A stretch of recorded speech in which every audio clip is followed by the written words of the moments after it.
Hi Andy. Today I'm going to discuss about my visa experience.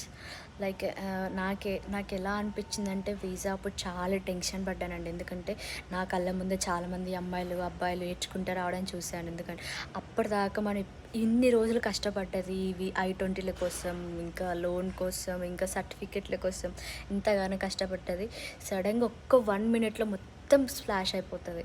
So నాకెలా అంటే నాకు only ఆమె 3 క్వశ్చన్సే అడిగింది ఇంటర్వ్యూ దగ్గర. మీరేం లేదు, కాన్ఫిడెంట్‌గా చెప్పాలి అసలు.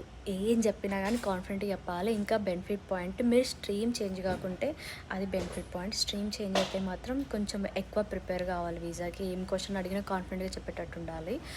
అండ్ ఇంకా ఇంకా ఎలా అంటే వీసా స్లాట్ బుక్ చేసుకున్నప్పటి నుంచే మీరు ప్రిపరేషన్ స్టార్ట్ చేయాలి. ఎలా ఇంగ్లీష్‌లో చాలా ఫ్లూయెంట్‌గా మాట్లాడడం, భయపడకుండా టెన్షన్‌గా కామన్‌గా మాట్లాడేయాలి.